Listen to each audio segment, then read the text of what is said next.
Welcome to 919 Beer, the video version. Joe Ovius from 99.9 The Fan, Adam Eschball, and Wayne Holt from 919 Beer.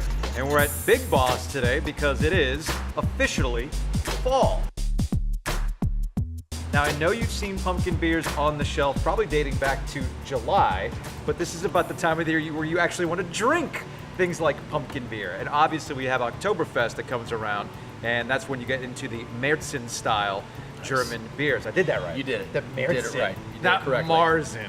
Although you could call it Märzens. Don't sound like a noob. I'm glad you said that because I would have said it wrong and he would have corrected me.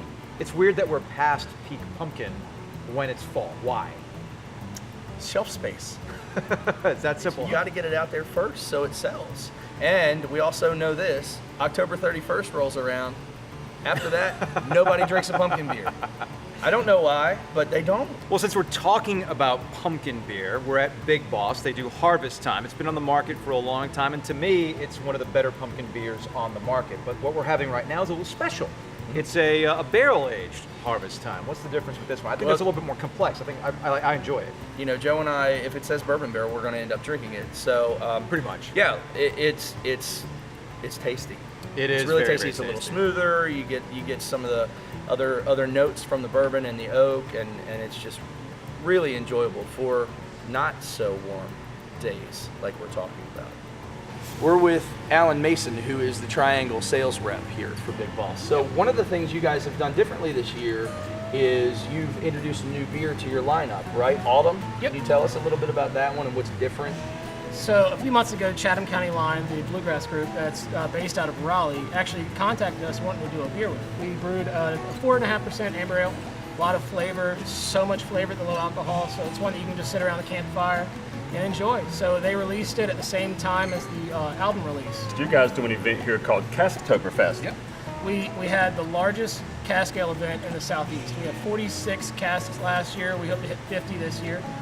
We set up the entire downstairs part of the brewery and with different stations of all of our beers. We bring in guest beers from all around the area. We have guest beers from other breweries. All of the money that we make, we actually have a donation towards the ALS Foundation. Can you explain what a cask beer is? C-A-S-K. What is a cask beer? Cask ale is actually how it's the original ale, how they just pour it straight out of a barrel. It is not put through the lines.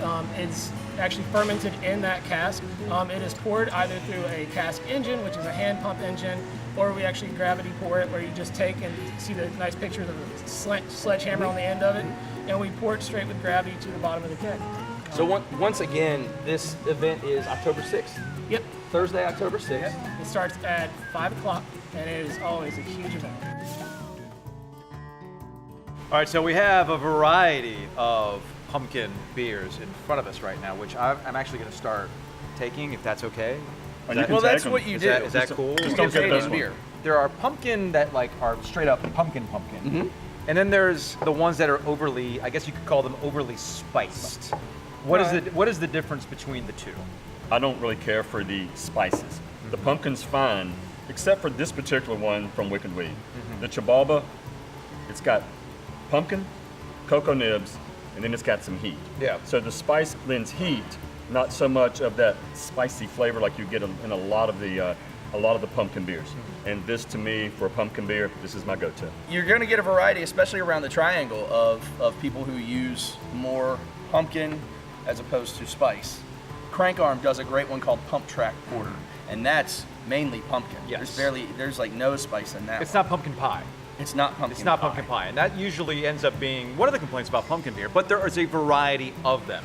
So if you've had one that tastes a little bit too much like pumpkin pie, don't worry about it. There are others, like Adam mentioned at Crank Arm, where it's not so much over the top in terms of spice.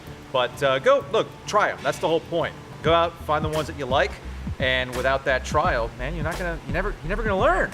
So that'll wrap it up for this edition of the 919 Beer Podcast on Raleigh and Company. If you don't mind me, I'm just gonna go ahead and for real take these. Go for Good? it. Good? Okay, goodbye. We kind of figured that's what's going to happen. Can I carve this one? Yes. All right. Yes. Make Bye. your own pumpkin beer. Bye. Cheers.